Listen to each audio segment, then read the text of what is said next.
Hello বন্ধুরা, welcome back to my channel. চলে এসেছি আবার একটা নতুন ভিডিও নিয়ে। তো এই ভিডিওটা রাত্রেবেলা রান্না করছিলাম, তো মনে করলাম যে না, আজকের আইটেমগুলো একটু তোমাদেরকে শেয়ার করি। কিছু একটু নতুনত্ব রান্না রয়েছে, বরের হুকুমে রয়েছে যে ভোলা মাছের চচ্চড়া। তো এখানে আমি ভোলা মাছ ভেজে নিয়েছি, আর এখানে আমি ছিম, আলু, বেগুন, পেঁয়াজকালি এগুলোকে ছোট ছোট করে ঝিরিঝিরি কেটে নিয়েছি। আর এখানে ডাল, যেহেতু চচ্চড়াটা শুকনো শুকনো হবে, তো সেই কারণে ডাল, যেহেতু কৌশিকও খাবে।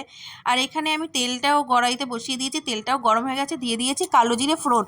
এবারে করব সবজি ছেড়ে দেবো। তো হাতের কাছে এখন তেজপাতাটা নেই, শুধু তাই তেজপাতা ছাড়াই করছি।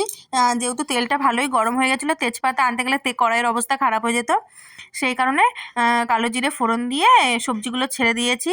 আর এইটা শুধু ভোলা মাছ না, যে কোনো চুনো মাছ, যেমন ধরো ছোট পুঁটি মাছ বা তোমার আমোদি মাছ, এই সমস্ত মাছেও কিন্তু দারুণ টেস্টিং লাগে। তো এখন তো ওই মাছ হাতের কাছে নেই, ভোলা মাছ আছে, সেই ভোলা মাছ দিয়েই করছি। দিয়ে দিলাম পরিমাণ মতন হলুদ, দিয়ে দিচ্ছি স্বাদ অনুযায়ী নুন, দিয়ে এবার একটু ভালো করে নাড়াচাড়া করে নেব। আর এখানে শুধু নুন, হলুদ, লঙ্কা এই সমস্ত ছাড়া আর এক্সট্রা কোনো মশলা ইউজ করব না। এটাই কোনো মশলা ইউজ না করলেই হয়, মশলা দিলে অতটা ভালো হয় না। মশলা আমি যখন থেকে রান্নাটা শিখেছি সেরকম কোনো মশলা দিই না। এই রান্নাটা কিন্তু আমার শাশুড়ি মায়ের কাছ থেকে শেখা। এবার দিয়ে দিচ্ছি একটু জিরে, জিরের গুঁড়ো। তো কারা কারা এই রান্নাটা বাড়িতে করেছো বা ট্রাই করবে, আমাকে কিন্তু কমেন্টে অবশ্যই জানাবে। আর আজকের ভিডিও তো এই চচ্চড়াটাই একমাত্র স্পেশাল, এটা যেহেতু কর্তার হুকুমে বানানো। তো এখানে একটু নুন, হলুদ আর জিরের গুঁড়ো দিয়ে ভালো নেড়েচেড়ে নিয়ে আবার দিয়ে দিচ্ছি কিছুটা পরিমাণে কাঁচা লঙ্কা। কাঁচা লঙ্কাটা একটু বেশি পরিমাণে দিয়েছি, কারণ একটু ঝাল ঝাল হলে ভালো লাগবে। যে যেরকম ঝাল খাস তার সেরকম দেওয়াই উচিত। তো আমার একটু ঝাল ঝাল প্রয়োজন ছিল বলে একটু বেশি করে লঙ্কাটা দেওয়া হয়েছে। দিয়ে এবার করব 5 থেকে 6 মিনিটের জন্য ঢাকা দিয়ে দেবো। দিয়ে গেলেই এখানেই যে সবজির জলটা গলেছে ওটাতেই সেদ্ধ হয়ে যাবে।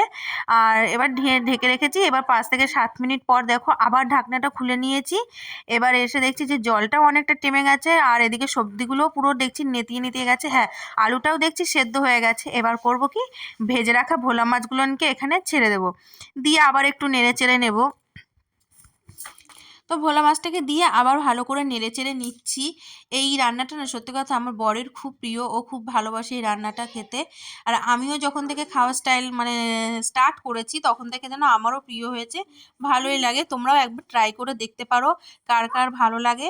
তো আমি ভালো করে মাছটা দিয়ে নাড়াচাড়া করে নেওয়ার পরে এবার দিয়ে দিয়েছি ধনেপাতা, দিয়ে আবার একটু নাড়াচাড়া করে নেওয়ার। বিশেষ করে এটা শীতকালে করলেই ভালো হয়, যেহেতু শীতের সবজিটা বেশ ভালো, যেমন ছিম আছে, বেগুন আছে, পেঁয়াজকালি আছে, এগুলো আর ধনেপাতা তো রয়েছে, এগুলো দিয়ে করলে দারুণ টেস্টি হয়। এবারে বেগুন টেগুন তো পাওয়া যায় সবসময়, কিন্তু শীতে একটা আলাদা রকম টেস্ট, আর অন্য সময়টা না অতটা ভালো না। তো আমার রান্না বান্না কমপ্লিট। এই ছিল আজকের রান্নার, এখানেই ভিডিওটা শেষ হচ্ছে। দেখা হবে নেক্সট ভিডিও।